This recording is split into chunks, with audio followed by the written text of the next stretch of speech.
Podcast. Olá pessoal, sejam todos bem-vindos ao primeiro TOTOS Developers Podcast. Eu sou o Ricardo Manzano, serei um dos hosts aqui de vocês. Ao meu lado direito aqui o Fábio Moraes será o outro host que irá participar com a gente. E hoje o nosso papo vai ser sobre como lidar com o ambiente empresarial multicultural. E para isso nós trouxemos 3 entrevistados. Um brasileiro trabalhando nos Estados Unidos, um escocês que está aqui há 1 ano e meio no Brasil e hoje trabalhando com a gente, e um funcionário do Nubank que, apesar de brasileiro e trabalhar no Brasil, vive o dia a dia cercado de estrangeiros. E me acompanhando aqui também como host, Fábio Moraes. E fala aí, Fábio, se apresenta pra gente. E aí, pessoal, eu sou o Fábio, conhecido como Fabão, e é uma honra aqui começar esse primeiro podcast partilhando com vocês aí. Pedi que cada entrevistado se apresente rapidamente. Eu vou começar com o Sodré, que fala com a gente pelo Hangout lá de São Francisco. Sodré, se apresenta pra gente, por favor. Oi, pessoal. Meu nome é Felipe Sodré. Eu sou um ex-software, na verdade. Trabalhei com o pessoal que está aí nessa linha da TOTOS em meados de 2010. Eu me mudei aqui para os Estados Unidos, para o Vale do Silício, no final de 2013, então já vão fazer uns 5 anos. E aqui eu trabalhei, eu comecei no Facebook, onde eu trabalhei por 3 anos e meio. E hoje eu trabalho no Google como engenheiro de software e líder técnico de uma equipe de engenharia. Bacana. E agora a gente vai falar com o Scott Brownlee. Acertei? É. Bacana. Eu achei que ia errar. Fala pra gente, querido. Se apresenta pra gente aqui. Conta um pouquinho de você. Oi, meu nome é Scott, sou escocês. Eu moro aqui em São Paulo desde maio do ano passado. Eu sou cientista de dados. Eu trabalhei 1 ano no Itaú. E faz 1 mês só que estou aqui na TOTOS. Bacana. E the last but not least, estamos aqui com o Luiz Moneda do Nubank. E eu gostaria que você se apresentasse pra gente também. Olá pessoal, meu nome é Luiz Moneda. Eu sou Data Scientist no Nubank já há 1 ano. É isso. É isso. Nós vamos bombardear de pergunta, pessoal. Não precisa se preocupar não, que ele vai soltar aqui. Não vai deixar nenhum segredo pra trás. Então a gente vai começar. Fabião, quer falar alguma coisa antes de a gente começar as perguntas? Não, vamos começar. Bacana. Então vou seguir essa ordem de entrevistados. Vou começar pelo Sodré, depois o Scott e depois o Luiz, para ficar mais fácil para a gente se organizar. Então a primeira pergunta é, Sodré, diz para mim, qual que foi a maior dificuldade que você encontrou quando você foi para o exterior? Olha, a maior dificuldade, sem dúvida nenhuma, é a separação, é ficar longe da família e dos amigos de infância, né? Você perde uma rede de apoio muito importante, você acaba se isolando muito em diversos aspectos quando você vai para um lugar que não é um lugar onde você cresceu. Sem dúvida nenhuma, assim, de longe, é a maior dificuldade que existe. E eu estou aqui há 5 anos e ainda hoje, muita gente me falou quando eu vim para cá que você vai se acostumar. Do meu ponto de vista, na minha experiência, não é uma coisa que você se acostuma, é uma coisa que você adquire resistência. Mas até hoje, certamente, é a maior dificuldade, na minha opinião. Bacana, bacana. Tô com vontade de dar um pulo aí de novo para te dar outro abraço, cara. Deu vontade mesmo. Super bem-vindo. Bacana. E agora você, Scott, você veio pro Brasil e deve ter passado por uma coisa parecida. Qual que você achou que foi a maior dificuldade aqui para você? Eu achei meio difícil alugar um apartamento aqui. Essa foi sua maior dificuldade? A burocracia aqui é pesada. Você viu a diferença, né, Sodré? Ele aqui teve problema com moradia e você aí com saudade dos amigos. É outra cultura de verdade. Porque ao contrário da Escócia, aqui você precisa de fiador.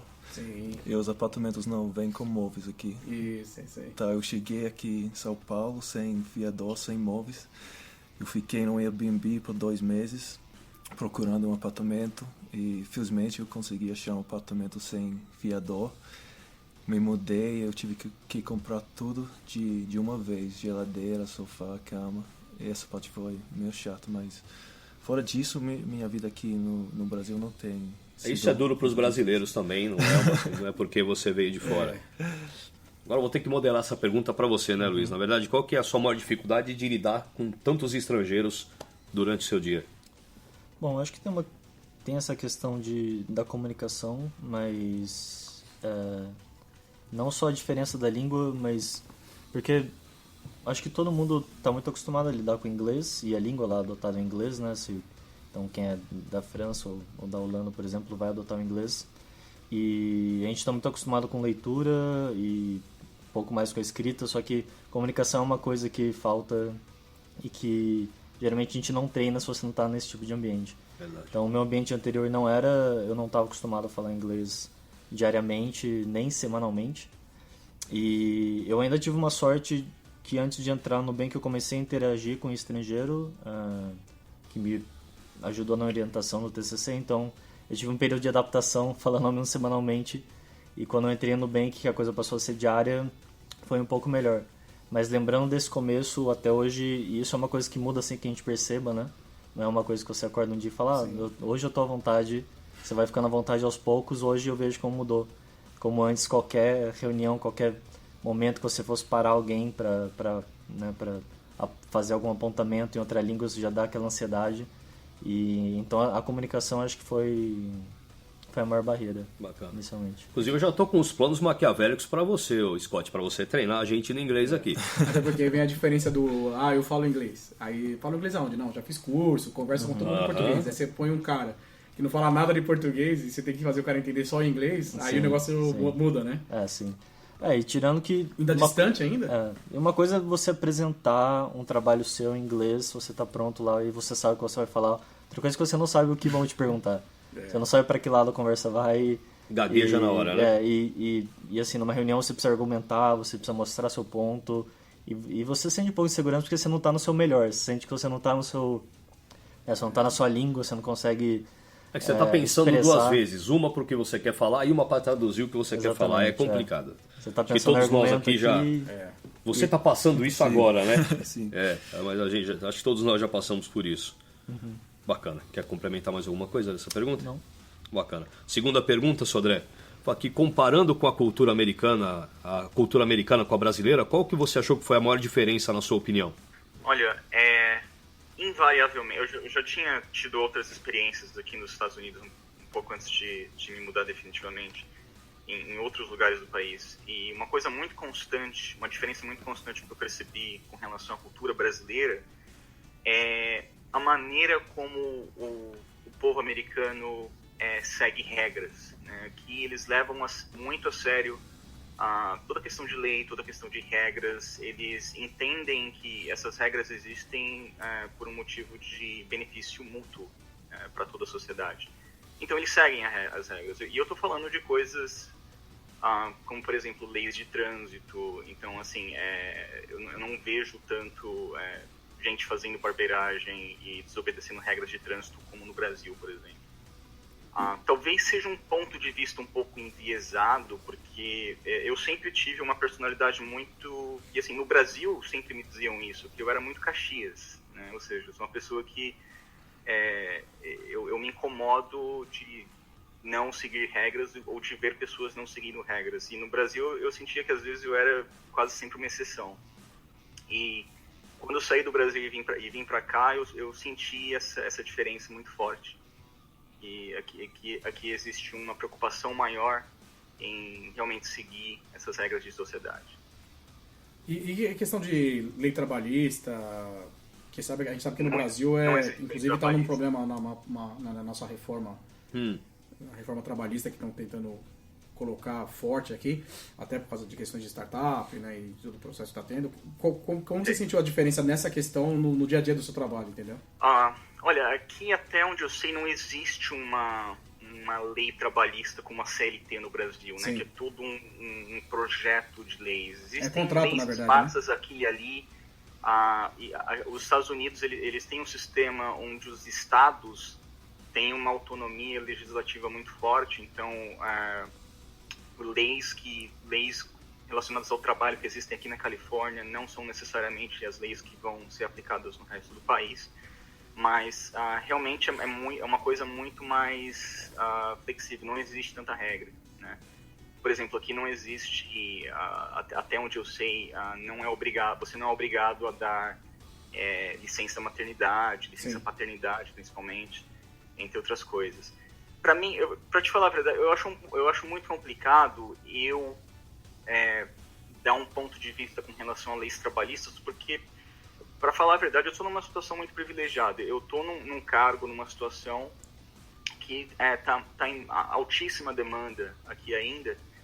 Então, eu acabo sendo exposto e recebendo muitos benefícios que eu não faço a menor ideia se o trabalhador mediano que não trabalha em tecnologia está tendo.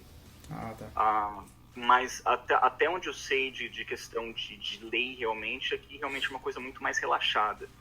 Sempre vão existir vantagens e desvantagens em relação a isso. Como eu falei, para pessoas que estão na nossa área, que é uma área em demanda, que é uma área onde a gente consegue negociar, é ótimo, é uma maravilha. Mas eu não posso falar com relação, de maneira geral. Eu não posso falar com relação ao cara que é o metalúrgico ali, que não tem alavancagem na hora da negociação. Né? Bacana. E agora, mirando aqui a metralhadora pro Scott, o que você achou de mais diferente aqui entre a cultura escocesa e a cultura brasileira? Brasileiro se atrasa muito mais. E na TOTUS isso é crônico, cara. Eu já trabalhei em várias empresas, aqui é pior. Mas o brasileiro, no geral, é um pouquinho mais regrado. Tá bem longe de ser o britânico. Eu não sei se o escocês é como o britânico. Eu sempre fui um cara muito chato com o horário. Se é 8 horas, eu tô lá às 8. Eu não tô 7h59 e 8h01. O escocês tem essa... Não, a galera também se atrasa lá na Escócia, mas aqui é muito mais aceitável. Sim. É quase estranho se você chegar na hora aqui. No Itaú também era assim? Também é. Se Sim. você chegar na hora, aí você é o Caxias que o Sodré tava falando. Que o Caxias é aquele cara todo certinho, eu vou de gravata, segue todas as regras. Sodré, nada contra, querido. Não, te adoro, hein, pelo amor de Deus. Hein? Não desliga na nossa cara, não, pelo amor de Deus.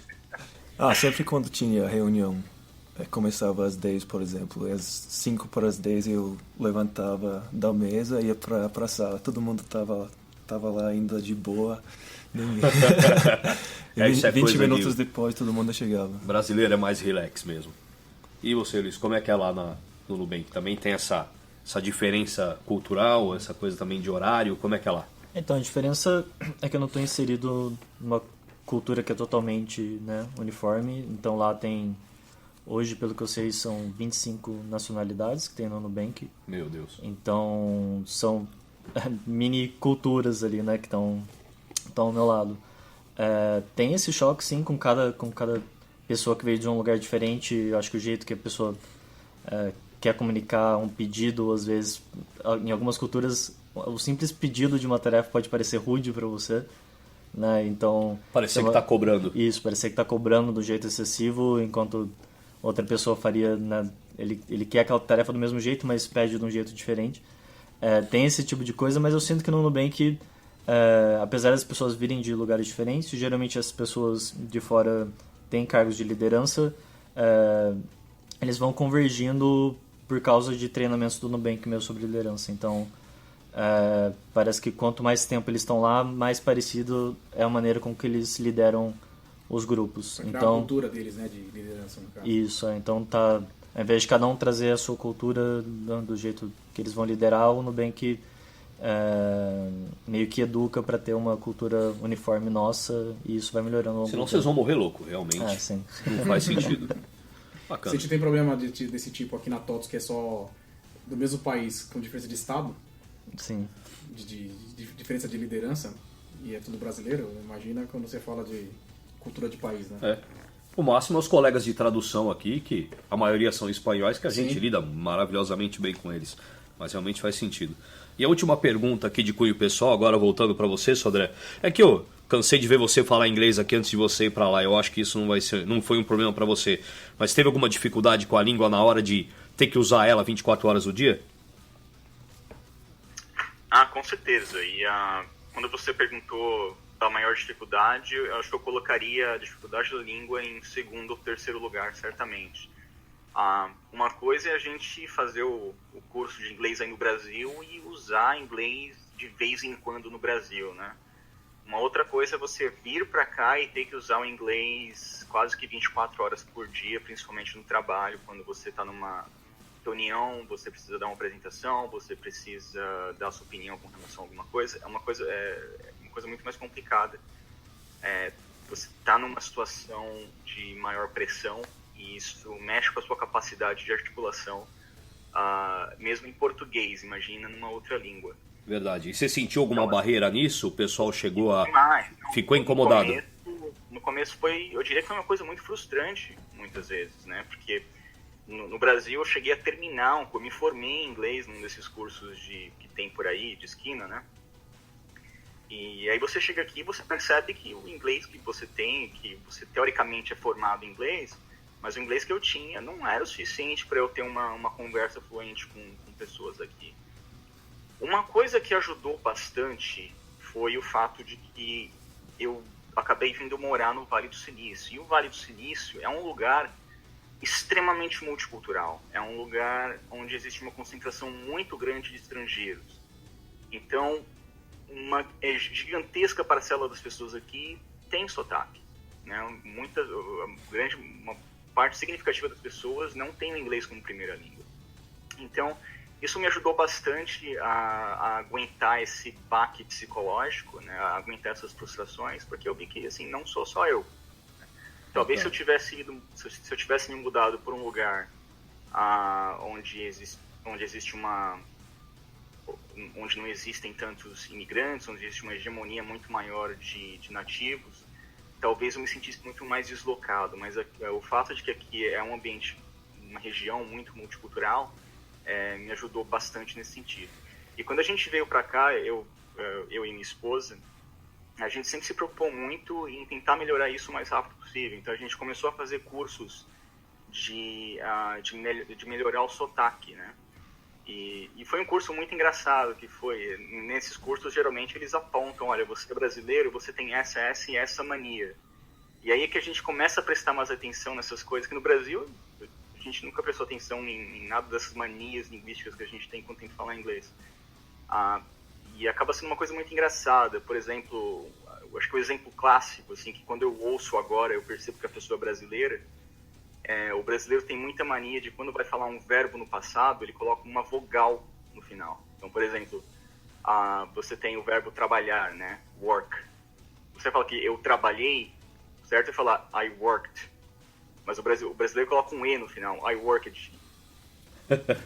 Entendi. Acho que o Scott deve saber muito bem disso, que o pessoal chama ele de Scott. Aí, né? Coloca um I no final. São coisas que a gente, nesses cursos de melhoria do sotaque, a gente acabou aprendendo muita coisa que a gente estava fazendo errado e que no Brasil a gente não fazia ideia, porque para a quantidade de inglês que a gente precisava usar no Brasil, o que a gente tinha era suficiente, mas aqui realmente a gente teve que se esforçar bastante para conseguir chegar num ponto onde não fosse tão frustrante. Aí, Scott, a gente pode fazer uma versão dessa brasileira aí. Pode usar o ser piloto aí. Vou abrir uma escola de sotaque de português. Verdade. Vai ensinar português errado pro pessoal, né? Porque é assim que a gente fala português aqui, né? Bacana. E pra você, Scott, deve ter sido pior ainda, né? A gente ainda no Brasil, ainda lida com inglês, somente a gente que trabalha com tecnologia, o inglês é parte da nossa vida. Sim. Você aprendeu português, depois você vai contar por quê, eu não quero estragar a surpresa, mas como é que foi essa dificuldade de você falar uma língua que é considerada uma língua difícil e complicada, que é o português? Fala pra gente. Sim, eu vim morar no Brasil porque minha namorada é brasileira. Eu conheci ela em 2014, na época da Copa do Mundo aqui no Brasil. E quando eu conheci ela, eu não falava nenhuma palavra de português. E ela não falava quase nenhum inglês. É por isso que deu certo. Ou seja, quando você aprender o português redondo, eu não queria tipo, né, estragar assim, sua vida, mas quando você aprender português redondo, talvez acabe. Ou seja, vocês fizeram muita coisa bacana de aprender a conversar um com o outro. Perfeito. Sem Google Tradutor, a gente era fugido. Mas quando eu voltei para a Escócia depois da Copa, eu comecei a fazer aula. E no início foi muito difícil, eu achava que eu nunca ia conseguir. E tem muita escola de português, como é que é? Lá na Universidade de Glasgow tinha um curso de português com um cara escocês, mas ele morou aqui 25 anos. Eu também fiz aula pelo Skype com uma moça que mora aqui em São Paulo. Então, quando eu cheguei no Brasil, no começo de 2017, eu já falava razoavelmente bem. Então, eu não tive muitos problemas aqui. Não, você manda bem no português. Manda. E nesse curso te ensinaram a fazer caipirinha? Tirar o sotaque é fácil. Tá? Tirar o sotaque tá fácil, cara. Tá fácil. O sotaque é charmoso. Deixa o A sotaque. gente ensina o nós vai, nós fui. Né? E Fábio, chamando de Fábio, desculpa, Luiz. Você já tinha até comentado da linguagem, que foi um dos problemas. Quer complementar alguma coisa também do que você já tinha falado? Então, a língua sim foi um problema. Eu não cheguei a fazer alguma coisa, uma preparação específica, né? Não voltei. Eu até pensei em voltar a fazer aulas, mas eu acho que foi o simples fato de estar no ambiente e começar a me programar para tudo que eu fazia. Quando eu estava fazendo o projeto, eu já me imaginava explicando inglês, eu já imaginava os passos que eu estava realizando, como que eu falaria em inglês, o que eu estou fazendo. Então, essa simples mudança de chave ali, de você começar a se cobrar de pensar em inglês no dia a dia mesmo, ou como que eu falaria isso ou aquilo, já vai te ajudando a dar uma fluência. Esse problema do sotaque também existe lá, porque também são pessoas de outros países falando inglês, mas eu acho que isso acaba ajudando os brasileiros também, porque eles não sentem, acho, vergonha do sotaque. Acho que todo mundo começa a aceitar que, bom, eu falo um inglês diferente porque eu realmente sou de outro país, eu não tenho... Eu posso tentar esconder meu sotaque, mas não tem tanto motivo assim. Até porque tem países, por exemplo, a Índia, onde eles falam inglês, eles têm o sotaque deles, eles não tentam... E é o inglês deles, cara. Eu conversei com muito indiano na Inglaterra, cara. É o inglês deles, parece que é uma outra língua. Mas é bacana. Então a gente pode também dizer que a gente tem o nosso inglês contém... Não vou mentir, o Scott vai ficar bravo, mas eu apanhei muito mais pra falar inglês com escoceses lá na Inglaterra do que eu apanhei pra falar com indianos, cara. O dos indianos, eles parecem brasileiros falando inglês em alguns aspectos. Mas o escocês, eu peguei um garçom escocês, que eu juro, eu falei, esse cara não tá falando inglês. Ele tá de sacanagem comigo, eu só quero comer um espaguete, esse cara vai aprontar comigo. Não entendia, mas depois você vai me ajudar a treinar. Eu não gosto de falar inglês aqui justamente por causa disso, porque ninguém me entende. Aí você fala escocês. Mas não é só você não, viu, Manzano? O sotaque escocês, ele é muito comentado em stand-up comedy shows por aqui. É mesmo? Eu trabalhei na Inglaterra. E eu particularmente, eu já fui pra Escócia e eu particularmente gosto muito do sotaque deles, eu acho muito bonitinho. Da Escócia eu gosto muito do whisky. Bacana. Deixa eu perguntar um negócio pra ele aqui, pro Luiz. Você falou que tem vários grupos, né, de vários países. E aqui no Brasil, não sei se o Scott já viu isso, mas se você vai em comunidades, por exemplo, principalmente as asiáticas, você vai num restaurante que é chinês ou coreano, na hora que eles resolveram xingar a gente ou que o bicho vai pegar, eles começam a falar a língua deles. E aí eles trocam pra língua deles pra você não saber o que tá acontecendo. Depois ele volta pra falar assim, já decidimos entre nós, agora eu vou te dar a resposta que eu tinha. Lá no seu caso, também acontece isso? Porque lá são vários, eles têm a sala? Não, no bem que eu nunca vi essa situação. Acho que eu nunca vi ninguém trocando pra... Né, o francês mudando pro francês, falando uma coisa meio baixinha e voltando. Acho que isso nunca... Só na 25 de março mesmo. Cara, eu atendi um cliente, eu não posso falar, obviamente, nem a nacionalidade nem o nome, porque é aqui da TOTO, senão esse é o primeiro e último podcast que eu vou gravar. Mas, cara, eu tive esse problema. A gente ia lá, perguntava um negócio, tinha eu, um brasileiro e um bando dessa nacionalidade. Quando eles tinham alguma dúvida, eles iam lá, conversavam com eles nessa língua que não se entendia patavinas, depois eles voltavam. Eu achei essa situação bastante chata, mas a gente como funcionário tem que engolir certas coisas, não tem jeito.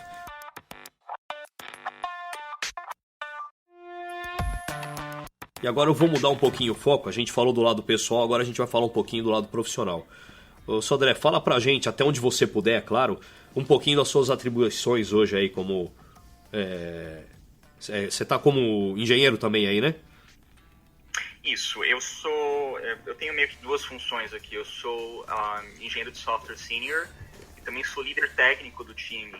É um time que a gente chama de produtividade de engenharia. Então a gente trabalha com muitos projetos que são focados em desenvolver ferramentas e processos internos para melhorar a produtividade dos times de engenharia. A gente não trabalha em features de produto, por exemplo, né?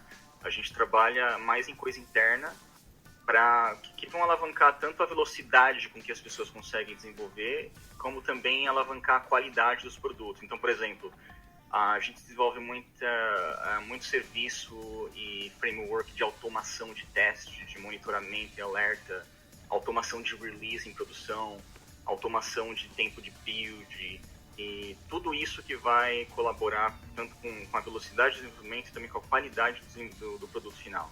Então, o meu time, eu tenho um pequeno time de 4 pessoas e a gente trabalha mais focado no departamento de aplicativos de comunicação do Google. Então, Gmail, Google+, Calendar, Hangouts. Esses são os produtos. Bacana e chique. Gostei de ver.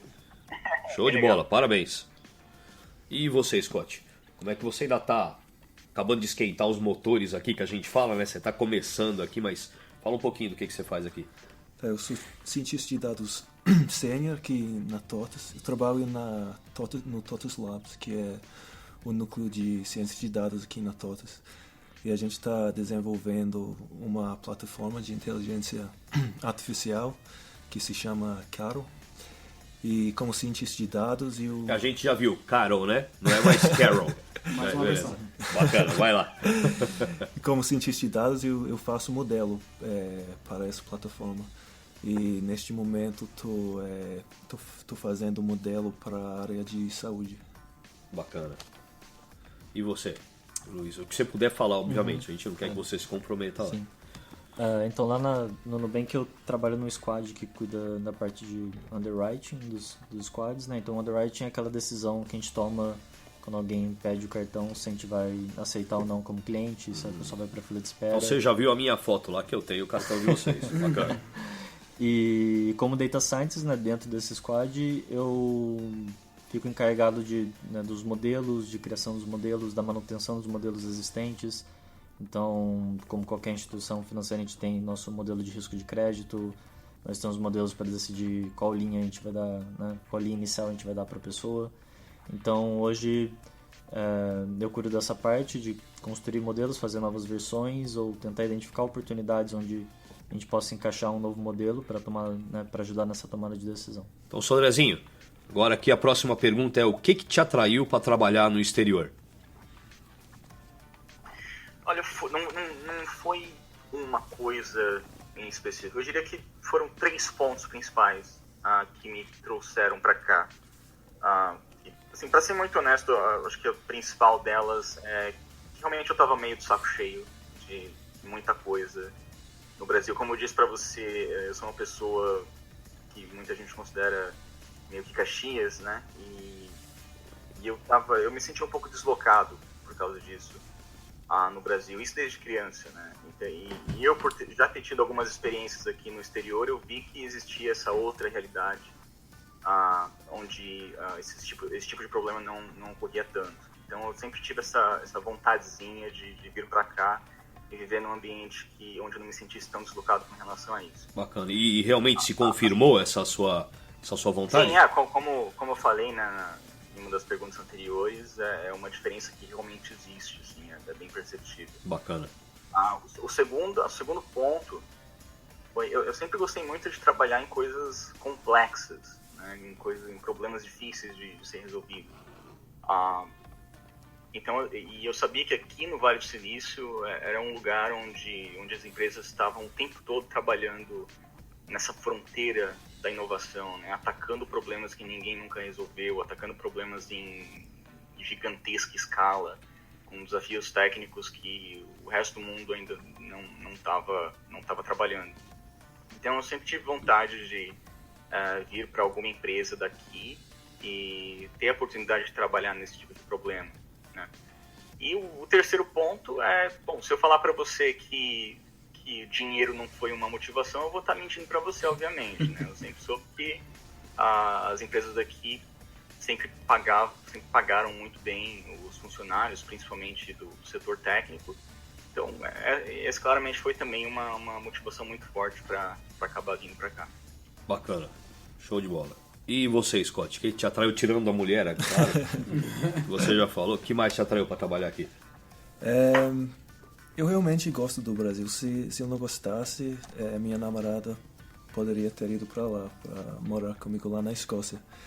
Mas desde a primeira vez que eu vim aqui na Copa, eu gostei muito do Brasil. Bacana.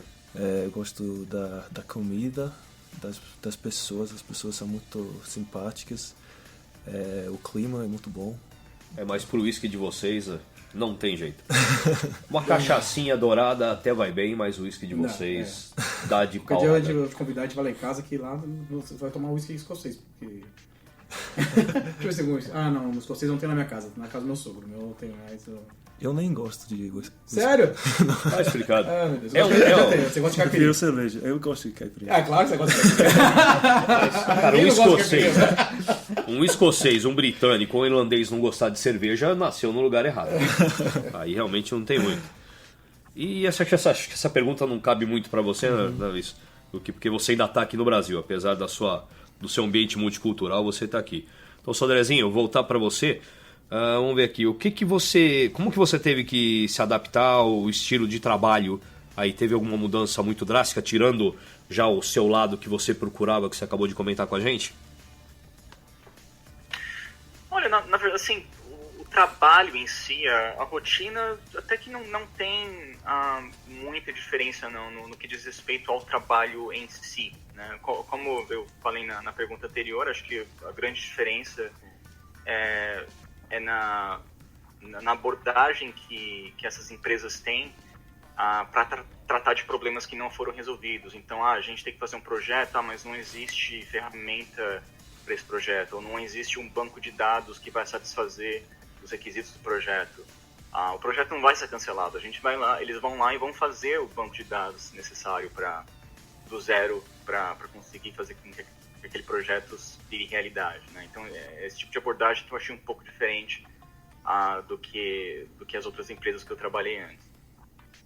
Mas assim, tirando a parte do trabalho em si, uma grande diferença que eu notei aqui nas empresas, e que eu tive que me acostumar um pouco, é que o norte-americano, aliás, não o norte-americano, porque eu trabalho com gente do mundo todo, mas nas empresas daqui, uma coisa que eu sinto muita falta, e isso eu sempre falo para você quando vocês vêm para cá, é o lance de, na hora do almoço, você juntar a galera e sentar na mesa durante 1 hora e ficar falando besteira durante o almoço, né, para dar aquela relaxada. Isso é gostoso. Aqui, mais uma vez eu te agradeço quando você recebeu a gente lá no Face, foi um almoço maravilhoso. Legal. Então, mas isso é uma coisa que eu sinto muita falta, que o pessoal, eles muito frequentemente vão na cantina, pegam a comida e voltam para a mesa para comer. Uhum.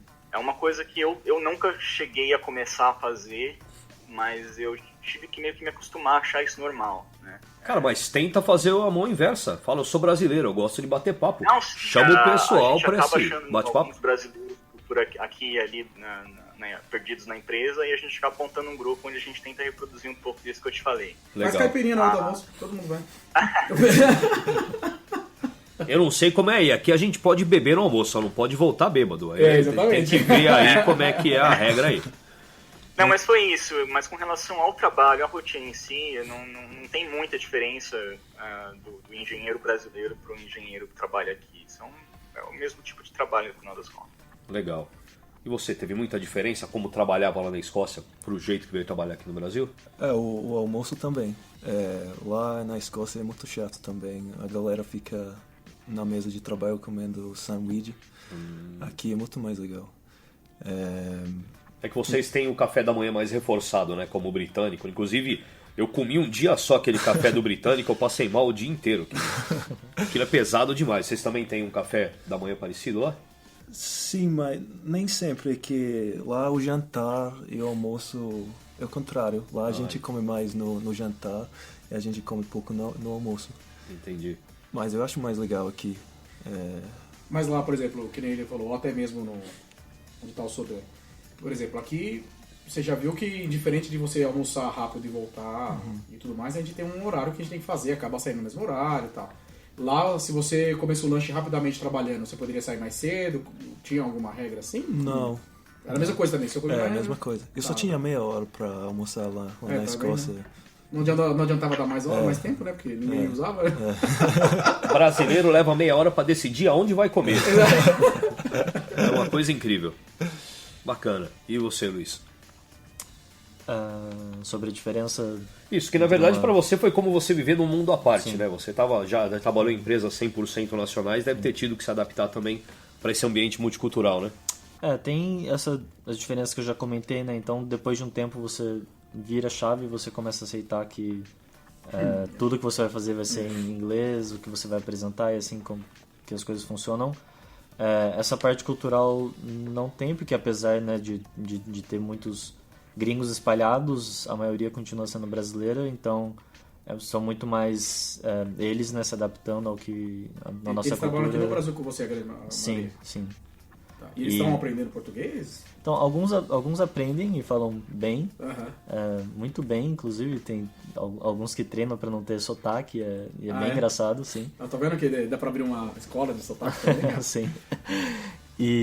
Mas tem outros que já estão, não sei, há 2 anos e não sei, parece que simplesmente escolheram não aprender, não falar, sabem o básico para sobreviver. Acho o suficiente para saber só se você está falando mal deles quanto brasileiro. Diferenciar palavrão de não palavrão. Não é só a gente que sofre, é bom saber isso. A gente acha que é só o brasileiro que está sofrendo e descobre que não é. Sim. Bacana. Agora a gente vai para a nossa reta final aqui. E Sodré, vou voltar aqui para você. Me fala a maior vantagem e a maior desvantagem de viver nesse ambiente multicultural. Olha, eu acho que a maior vantagem, eu na condição de imigrante, como eu falei, é muito mais confortável psicologicamente para mim trabalhar num lugar onde eu olho em volta e eu vejo que boa parte das pessoas estão na mesma situação que eu tô, sabe? Eu não me sinto um alienígena ali, alguém que não pertence. Né? E você é um alien aí mesmo, né? Ao pé da letra, né? Em inglês existe essa expressão alien, que Exato. é alguém fora, não é só ET, não. Qualquer pessoa que vem de fora do país é um alien. Eu sou oficialmente um alien. Então, acho que pra mim, essa é a maior vantagem, estando na condição que eu tô. E a desvantagem? Desvantagem? Eu acho que a principal desvantagem é o fato que, e isso liga um pouco na outra resposta que eu dei anteriormente com relação ao almoço, né? Você tem que ser muito mais cuidadoso nas suas interações sociais. Uma coisa é eu sair para almoçar com brasileiros e eu meio que já sei, eu já tenho dentro de mim até onde eu posso ir, né? Em questão de brincadeira, em questão de que tipo de assunto é legal falar, que tipo de assunto não é legal. Já quando você está num grupo que tem uma grande diversidade de culturas, uma grande diversidade de backgrounds, de histórias de vida, você tem que ser muito mais cuidadoso, porque uma coisa que você acha normal na cultura daquela outra pessoa pode ser bastante ofensivo. Então, para mim, acho que essa é a maior desvantagem. Você não se sente tão à vontade nessas interações, você tem que ser muito mais cuidadoso. Entendi. E você, Scott? Para mim, eu conheci muitas pessoas tipos de pessoas que eu não teria conhecido lá na Escócia. Sempre tenho novas experiências que eu não teria lá. Tipo, aqui falando português, fazendo um podcast 5 anos atrás, eu não teria imaginado isso. Bacana. Então, manda pra sua mãe e fala: mãe, tô falando em português aqui. Eu vou falar pra ela escutar, mas ela não vai entender. É verdade. E a maior desvantagem que você acha? Alguma coisa que te incomoda? Eu realmente não reparei ainda em nenhuma desvantagem relacionada a esse ambiente multicultural. Acho que muito daquilo que você falou, o brasileiro já é um povo mais aberto, um povo mais brincalhão. Talvez seja um pouco mais fácil para você, realmente. Sim. E você, Luiz? Bom, acho que a maior vantagem é que acaba sendo um pouco como um estágio sobre trabalhar fora, né? Então você não tem as desvantagens de ficar longe da família, do choque cultural, mas você está num ambiente corporativo que é todo internacional, então é como se você estivesse numa empresa lá fora. Eu acho que hoje eu não teria dificuldade, se fosse chamado para trabalhar fora, não teria tanto medo, né? Principalmente nessa parte profissional. Outra coisa que eu acho que você se sente meio que atuando num nível mundial, né? Então você não tem aquela impressão de que você está aqui no Brasil fazendo coisas do jeito brasileiro, não sei, fica meio pejorativo, mas você está dentro de uma caixinha fazendo coisas. Você está no ambiente internacional, você se imagina que as pessoas de fora estão colocando as coisas num nível que são feitas lá fora e fala, não, as coisas são feitas assim, a gente quer trabalhar, né, num nível das melhores empresas do mundo. Então eu acho que isso dá uma sensação legal de você estar trabalhando num lugar que está atuando na ponta. Bacana. Eu não tinha pensado nisso que você falou. Realmente, você está vivendo o viver lá fora e estando aqui perto da família. Realmente, eu acho que isso deve ser uma experiência bacana. Mas hoje, com essa experiência, você sentiria confortável de ir para fora? Porque eu digo assim porque já apareceram algumas oportunidades para mim. E mesmo casado, aí eu conversei com a minha esposa e ela falou, não, ela não é do desenvolvimento, ela é de software, ela é da área financeira. Ela falou, não, eu encaro com você, nem que você vá com um emprego e eu faço uma especialização lá para poder conhecer as regras, principalmente nos Estados Unidos, e eu encaro com você. Aí a gente começou a amadurecer essa ideia tal, para começar a tentar fechar, e aí o mesmo ponto que o Zé falou que bateu pra gente muito forte foi a família aqui no Brasil. E aí quando chegou esse ponto, a gente começou a discutir com essa família e falou assim, não dá pra ir. Nós não conseguimos ficar longe da família. Pra você hoje, que tá tendo a experiência dessa lá fora aqui dentro, né, tipo assim, mas hoje você já se sente mais confortável? Bom, certamente diminuiu o atrito, acho. Então acho que essa parte profissional pra mim estaria resolvida, no sentido que eu me sentiria totalmente confortável de cair numa empresa estrangeira semana que vem e sentar na minha mesa e começar a trabalhar. Então ajuda bastante. Só que tem toda a outra questão, que é essa que você disse que é familiar, que pode ser impeditiva simplesmente, que não importa se eu estou acostumado ou não com a parte profissional. Isso é uma coisa que eu acho que a gente só consegue pensar quando tá com uma proposta na mão, que não dá pra você ficar pensando, não, acho que eu consigo... Vai colocar na balança. Você tá pensando na cabeça de quem não tem uma proposta e que não vai. Agora, quando você tá com a proposta na mão e tem que começar a pensar na cabeça de que, tá bom, mês que vem eu não posso ver meus pais, eu não vejo mais ninguém, não vejo meus amigos, aí eu acho que a coisa muda. Então, isso eu acho que eu só consigo responder com uma proposta. Com uma proposta. Mas o atrito, pra mim, é menor. Hoje é menor. Bacana. Voltando para você, Sodré, o que você acha que a empresa tem que propiciar para que esse ambiente multicultural fique bacana para todo mundo? Olha, eu acho que é essencial fazer uma coisa que as empresas daqui fazem muito, que é promover treinamentos de viés inconsciente. Eu não sei, isso é uma tradução meio que livre da minha parte, mas basicamente é um treinamento que as empresas dão para os funcionários aqui, onde eles mostram que tipo de preconceitos as pessoas normalmente têm no ambiente de trabalho e como que isso afeta a colaboração entre pessoas de culturas diferentes. E esse tipo de treinamento não é um tipo de treinamento que vai fazer com que você deixe de ter esses preconceitos. Esse tipo de preconceito é uma coisa muito forte, é uma coisa muito enraizada na cabeça das pessoas. Esse é um treinamento mais no sentido de, dado que você tem esses preconceitos dentro de você, que por algum motivo estão ali, como que você faz para perceber quando eles estão aflorando e como que você faz para isso não atrapalhe a convivência com pessoas de culturas diferentes.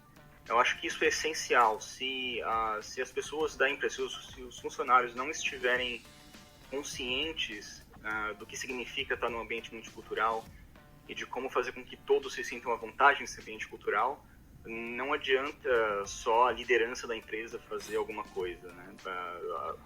A pessoa que vem de uma outra cultura não vai se sentir à vontade ali, ela provavelmente não vai ser retida na empresa e a empresa vai começar a perder talentos importantes por causa desse tipo de detalhe. Então eu acho que esse tipo de treinamento é essencial para você conseguir criar esse tipo de ambiente multicultural dentro de uma empresa.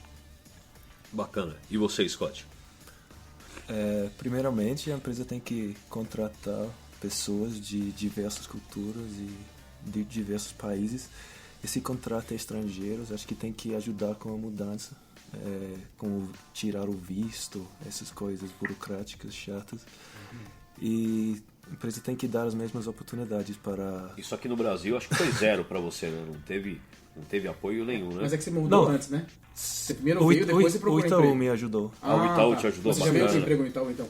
Eu vim como turista. Tá bom. Mas eu consegui um emprego no Itaú e eu tive que voltar para a Escócia para tirar o visto lá em Londres e voltar. Mas o Itaú ajudou com esse processo.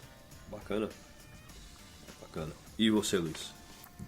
Então, acho que uma das coisas que eu tinha falado sobre a diferença nas lideranças, que é uma coisa que tem treinamentos no Nubank para uniformizar, né, dessa forma como os estrangeiros interagem com a gente. Eu acho que isso é uma das coisas que ajuda a criar um ambiente saudável, né, multicultural e saudável. Também tem o fato que muitos deles que vêm para cá, eles vêm com curiosidade sobre o Brasil, então eles vêm querendo conhecer a cultura, porque enfim, eles aceitaram vir para cá. O Brasil é exótico, né? A gente percebe que o Brasil é exótico para todo mundo. Sim. E eles também, na verdade, sim, eles acabam ficando um pouco mais juntos para algumas atividades, porque tem aquelas coisas que só gringo faz no Brasil, né? Tem aquelas vontades que só gringo tem de né, ir para Noronha. Acho que vem para cá, vai comprar um macaco, vai comer carne de piranha em qualquer lugar. De ir pro Pantanal, enfim, tem todo um checklist, né, de Floripa, de Carnaval no Rio. Então, isso acaba unindo um pouco eles entre si, né? Mas a gente tem várias atividades que, né, tem futebol e o churrasco e eles participam, então acho que tem um ambiente saudável, sim. Bacana. Agora a gente vai para a última pergunta. Sodré, fala pra gente, você tem alguma dica para quem está querendo trabalhar nesse ambiente, no seu caso para ir para o exterior, para lidar com esse ambiente multicultural? Olha, acho que também relacionado com a resposta que eu dei, se você realmente vai fazer isso, ou se já fez, eu recomendo fortemente você ir atrás desse treinamento de viés inconsciente que eu te falei. Isso vai te ajudar bastante a interagir melhor com as pessoas, ter mais confiança também, de saber até onde você pode ir com relação a que assunto você pode falar, até que nível de intimidade você pode ter com as pessoas, etc. E quando você estiver lá, eu acho que você tem que aproveitar muito para trocar o máximo de experiências possíveis com as pessoas, que eu acho que é uma das coisas mais legais de se trabalhar nesse tipo de ambiente. Você ouve diversas histórias de vida vindo de diversos lugares do mundo, você quebra vários preconceitos que a gente tem, tantos preconceitos negativos como positivos. Você vê que os outros povos do mundo são exatamente como os brasileiros, todos eles, existem pessoas boas, pessoas ruins, pessoas chatas, pessoas legais em todas as culturas, e eu acho que é muito legal você acabar tendo essa percepção mais globalista das pessoas. Bacana. Sua vez, Scott. Eu acho que você tem que aprender a língua, que mesmo que todos os seus colegas falem português, que é o caso no Nubank. Acho que o Brasil, em geral, menos de 5% da população fala inglês. Fala o inglês bem, né? Um pouquinho aqui, um pouquinho ali, mas realmente o inglês bem então, é raro. Aí, se você não aprender, você não consegue comunicar com esse outro 95%. E aí você não aproveita esse país multicultural, né? Verdade. E você, Luiz? Bom, as dicas para trabalhar num local como o Nubank, né, que tem esse ambiente internacional. Eu acho que, principalmente se você trabalha com tecnologia, é bem aberto para fazer isso antes de estar num ambiente desse. Então, começa a fazer seus projetos em inglês, né, comentários em inglês, começa a contribuir em projeto open source, que você vai interagir com pessoas, né, do resto do mundo. Tenta fazer as suas apresentações em inglês. Eu mesmo, assim, antes de entrar no Nubank, eu comecei a fazer todos os meus trabalhos da faculdade em inglês, apresentações em inglês, mesmo que eu apresentasse em português. Então, já era um processo que eu estava fazendo para trabalhar nesse tipo de ambiente. Então, e tecnologia, assim, é perfeito para isso. A gente está acostumado a lidar, aprender, estudar inglês, só que a gente consome muito, né? Você assiste um curso, é uma coisa mais ou menos passiva, né? Você está ouvindo e entendendo. Mas começar a ser um pouco mais ativo, começar a preparar as coisas em inglês, tiver a oportunidade de apresentar coisas em inglês, ótimo. Então, eu acho que esse tipo de coisa já vai te deixar mais acostumado com o ambiente. Pra isso. Bacana.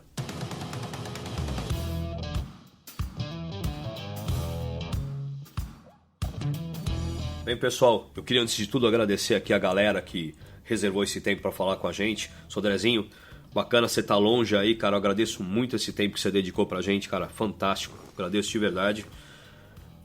Você quer fechar falando alguma coisa? Fica à vontade. Legal, não, eu só queria agradecer a oportunidade. É sempre um prazer falar com você, com o pessoal da TOTOS. Eu sempre tive muito carinho pelo pessoal da TOTOS, vou continuar tendo, sempre que eu for pro Brasil. Eu vou continuar enchendo o saco de vocês aí para fazer uma bagunça. E foi um prazer conhecer todo mundo que tá aí na sala com você. Bacana. O próximo Hiroshi tá garantido, cara. É minha conta, cara. Um abração, querido. Você também, Scott, muito obrigado. Tá começando aqui com a gente agora. Vou aprender a falar inglês errado com você. Esse inglês safado dos escoceses, mas eu vou aprender a falar inglês com você. Cara, Luiz, você também tá começando uma parceria bacana aqui com a gente, com a TOTOS. Espero que essa seja a primeira de muitas visitas. Você quer falar alguma coisa com a gente para fechar? Fica à vontade. Agradeço a oportunidade para poder falar um pouco da minha experiência, né, nesse 1 ano de Nubank. Também convido a quem quiser se inscrever para as vagas, se candidatar. Hoje o Nubank está sempre com vaga aberta para engenheiro de software, data scientist e outras, então você pode procurar lá em nubank.com, nubank.workable.com. Tem lá as vagas e é isso. Show de bola. E você, Fabião, alguma coisa que você queira trazer para a galera? Não, só agradecer aí também o pessoal por ter vindo. E muito satisfeito aí do primeiro podcast, primeiro de vários que a gente vai continuar. Mas dando parabéns aí, mas os outros a gente vai colocar você como host, vamos dar uma girada, mas foi bem bacana. E é isso. Então, galera, eu queria agradecer. Esse foi o nosso primeiro TOTOS Developers Podcast. E eu espero ver vocês aqui nos próximos, cara. Um grande abraço a todos. Muito obrigado.